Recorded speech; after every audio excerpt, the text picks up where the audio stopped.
Señor presidente, 60 años del ajusticiamiento. Y es la primera vez que tenemos un presidente nacido después de la caída de la dictadura. Cuéntenos, porque usted tiene algunas historias familiares que tienen que ver con la resistencia a la dictadura. ¿Cómo ve usted el hecho a la distancia de 60 años? Bueno, muchas gracias, Patricia y Juan Miguel. El país tiene que conocer su historia. Y los países que no conocen su historia, y este es un cliché de los intelectuales, pues van a repetirla. Y yo creo que todavía falta mucho para que los dominicanos conozcan sobre esos 31 años. Falta que conozcan muchos detalles. Falta que conozcan la realidad, que dicen, se hizo aquello, se hizo lo otro, pero cuánto se dejó de hacer y cuánto se hizo mal. Entonces, yo creo que debemos de empezar a partir ya del día 30 de este mes de mayo, nosotros no solamente hacer y conocer los detalles de toda la programación de informaciones, sino que durante todo el año y para siempre se empiece a conocer la verdadera historia, las muchas cosas negativas y también algunas que como en todos los regímenes, puede haber también que fueron positivas. Pero tiene que conocerse la historia. Y no solamente por la historia, en mi caso, Patricia, bueno, lo que conocemos todos los dominicanos sobre la época de Trujillo. En el caso nuestro, pues, yo tuve una historia cercana en mi familia paterna, porque los Abinader que vinieron del Líbano, vinieron también junto con los Sadalá, y estábamos emparentados, y cuando mi papá de Santiago viene a estudiar, pues su único familiar aquí era Salvador Estrella Sadalá, y por eso, al tener esa relación durante tanto tiempo, pues conoció también del complot, conoció los detalles. También tío Manuel Estrella estuvieron casados todo el tiempo con tía Olga Abinader, la hermana mayor de mi papá, que también estuvo preso y era hermano de los Estrellas Sadalá. O sea, había toda esa relación, y cada vez que íbamos a Santiago en los domingos a visitar a mi abuela, pues siempre conocí mucho de las historias, los momentos de los días antes del ajusticiamiento y lo que pasó después. Y conjunto con, bueno, ya la historia de la era, creo que el país tiene que conocer la realidad de lo que pasó para que nunca más pueda volver un régimen igual al de Trujillo. Precisamente, señor presidente, ayer en el acto nacional que usted como jefe del Estado lideró en homenaje a las víctimas y también conmemorando la vocación democrática del pueblo dominicano, rindió un minuto de silencio nacional. Es la primera vez que desde el Estado se tiene esta práctica solemne con toda la comunidad nacional e internacional presente en sus representaciones diplomáticas. ¿Por qué considera usted que es un deber del Estado? Porque durante todo este tiempo la memoria histórica ha sido sostenida por muchos sobrevivientes que a través de fundaciones han hecho ese trabajo loable, y hoy es el Estado dominicano que asume por primera vez esa tarea, esa misión cívica de rendirle tributo a aquellos que ya no están con nosotros. Bueno, yo podría decir que es que el Estado tiene una deuda con el país, de informarle, de decirle, de educarlo, de lo que realmente fue esa época. Pero además, no solamente de lo que fue esa época, sino también de muchas herencias, de muchos comportamientos negativos que vienen desde esa época, que a nosotros lo único que nos ha hecho es daño con administraciones posteriores. Mira, una de las primeras decisiones que yo tomé fue de quitar mi foto en todas las oficinas del gobierno. Pero ¿y por qué tiene que estar? Si la administración de cualquier presidente es pasajera. Yo le dije, pongan la foto de sus familias para que ahí cuando la vean, antes de hacer algo incorrecto, vean a su familia y vean a sus hijos y vean a su esposa antes de tomar una medida incorrecta. Y ojalá yo poder cambiar también muchos de esos protocolos de excelentísimo. Yo incluso relajo con Raquel, mi esposa, digo, mira, a ti yo no te voy a decir excelentísima cuando yo hable. A ti si te digo honorable mucho. Porque es que nosotros somos presidentes, somos servidores públicos como cualquier otro ciudadano que fue electo, que sí tiene un gran compromiso, pero no somos nada especial. Y yo creo que eso hay que desmitificar esa figura presidencial.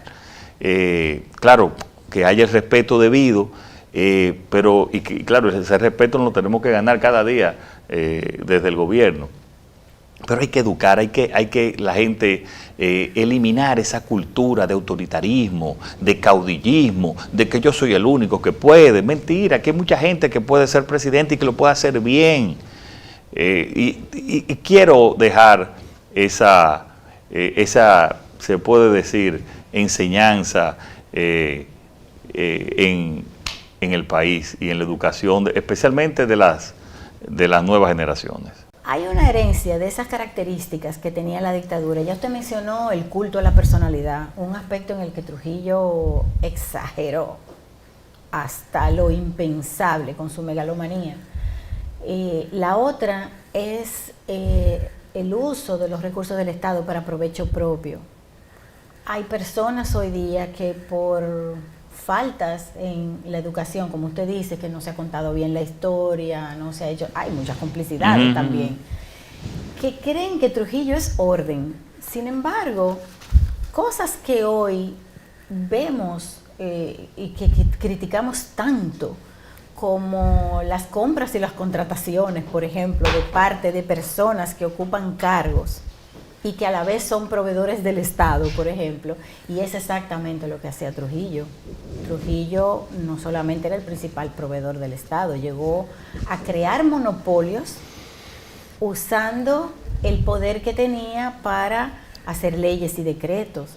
Esa es una característica que hereda nuestra cultura política de hoy. Aún peor, Patricia, él tenía el monopolio de la corrupción. O sea, si le decían no, que no robaban, no, robaban el que él quería que robaba, pero el monopolio de la corrupción la tenía él y su familia, que podían hacer lo que le viniera en gana, y donde no había una verdadera frontera entre lo que pertenecía a la familia Trujillo y lo que pertenecía al gobierno. A tal punto, yo le voy a poner un ejemplo. En el Palacio, el terreno del Palacio Nacional, parte del terreno del Palacio Nacional, todavía pertenece a la familia Trujillo. En papeles. El título es de la familia Trujillo. Imagínense, ahí no había diferencia entre los bienes del Estado y los bienes de la familia Trujillo. El 51% del Producto Bruto Interno de la República Dominicana en ese momento eran de empresas de Trujillo. Los jóvenes tienen que conocer que las empresas de Corde, el CEA y la gran mayoría de los terrenos de bienes nacionales eran que pertenecían a la familia Trujillo. La Corporación Dominicana de Empresas Estatales se formó porque esas eran las empresas de la familia Trujillo. El CEA era también una empresa de la familia Trujillo que empezó a sembrar caña incluso en muchos lugares donde no era la caña el rubro indicado para hacerlo. Entonces, la gente tiene que conocer eso, pero tiene que conocer también que aquí había educación para muy pocos, que aquí había salud para muy pocos. Esta era una ciudad, una sociedad eminentemente rural, donde también le llegaba la comunicación según con la fortaleza de lo que era del gobierno en ese momento. Y después de Trujillo fue que el país avanzó, y avanzó mucho, con todas las debilidades, incluso a través, y desgraciadamente, como decía Patricia, que continuamos con una parte negativa de esa herencia. Aún así, el país avanzó en todos los órdenes. Decía José Martí que los pueblos no se fundan como un campamento militar, es decir, que los pueblos se transforman y van cambiando a través de un proceso gradual de enseñanza pública, donde el Estado juega un rol fundamental. En el decreto que usted emitió declarando el 30 de mayo Día de la Libertad, usted enunciaba y reconocía desde el Estado figuras que es la primera vez que desde una función pública se asumen, como el terrorismo y el crimen de Estado, que hoy en día ha seguido en otras formas con autoritarismo, con una serie de excesos por parte de las fuerzas policiales, por ejemplo.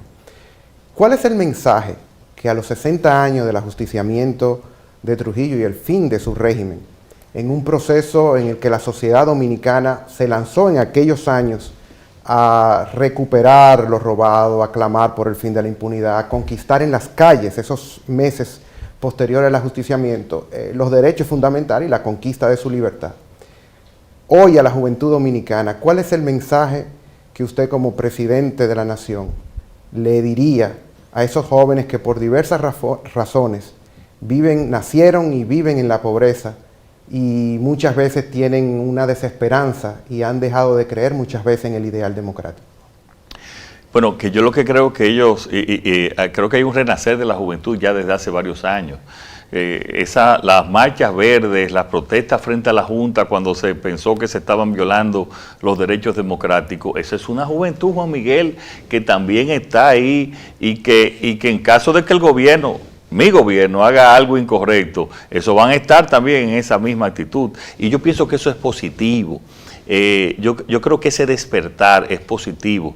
Y lo que yo estoy tratando también de hacer en este gobierno es cambiar, y yo le he dicho en varias ocasiones, la cultura de corrupción, pero también la cultura del autoritarismo, también la cultura de que el que está en un gobierno o el que tiene una posición es alguien superior. Eso no, es un servidor público. Tú vas a servirle al país. Entonces, obviamente que si la gente ve que hay un gobierno que va a servir, que va a administrar con total honestidad, que va a luchar contra la impunidad, yo creo que eso le crea esperanza. Y claro, eso va a hacer que hayan más recursos y que puedan haber más posibilidades también en términos generales de desarrollo para nuestro país. O sea que está todo concatenado. Y le digo a esos jóvenes que tengan fe, que tengan esperanza. No somos perfectos, podemos cometer errores, pero nunca errores que sean de actos de corrupción o de envilecimiento o de actos autoritarios. Cuando han pasado, nosotros hemos sido los primeros en defender los derechos humanos en nuestro país. La vida es sagrada. Todos somos iguales, aquí nadie está por encima de la ley. Eso lo he insistido en estos 9 meses. Y por eso es que tenemos que recordar, hicimos ese decreto, hicimos esta actividad para decirle, y repito, decirle nunca más al autoritarismo, nunca más a la dictadura, nunca más al que se crea ser superior. No, vamos a cambiar esa cultura. Y cambiando esa cultura, este país tendrá mejor calidad de vida y seremos más felices y más prósperos. Bueno, finalmente, 1961, el año de la libertad, un programa de educación popular que tiene una exposición que muestra eso que usted hablaba de la juventud. En el 61, una juventud que se tiró a la calle después del ajusticiamiento para presionar por democracia, por libertad, por recuperar lo robado, porque la familia Trujillo tenía el control. Había un presidente además puesto por Trujillo, de modo que los meses posteriores al ajusticiamiento necesitaron de esa juventud en la calle para lograr unas elecciones libres el año siguiente y recuperar algo de lo robado y hacer algo de justicia. Todo no se pudo. ¿Cuál es el alcance que espera usted de este programa? ¿Cómo espera usted que lo reciba la sociedad? Que se incorpore el sistema educativo, por ejemplo.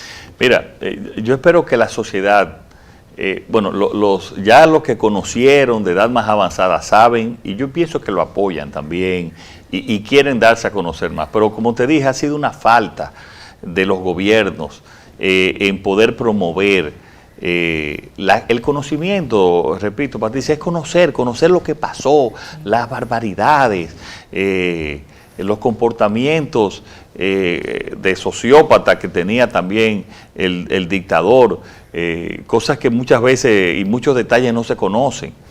Entonces, eso también, no solamente tenemos que hacerlo como parte de la publicidad en este año, que eso tenemos que encargarlo de que llegue de la manera más acabada y didáctica posible, pero también incorporarlo a la educación pública, incorporarlo, y incorporarlo en lo que es la parte la tan extendida de ciudadanía, de tener un comportamiento democrático, antiautoritario, respetuoso de los derechos humanos, de los derechos en general, de la tolerancia también que debemos de tener. Y eso hay que incorporarlo, y nosotros ya a partir de septiembre lo vamos a incorporar en las clases ciudadanas que vamos a tener en la tanda extendida del Ministerio de Educación. Muchísimas gracias. Muchas gracias. Gracias a ustedes. Gracias por traer esta idea que compartimos y que yo sé que va a ser de mucho provecho al pueblo dominicano si cambiamos lo que queda todavía de esa cultura autoritaria y caudillista que le hace tanto daño a los pueblos. Muchas gracias.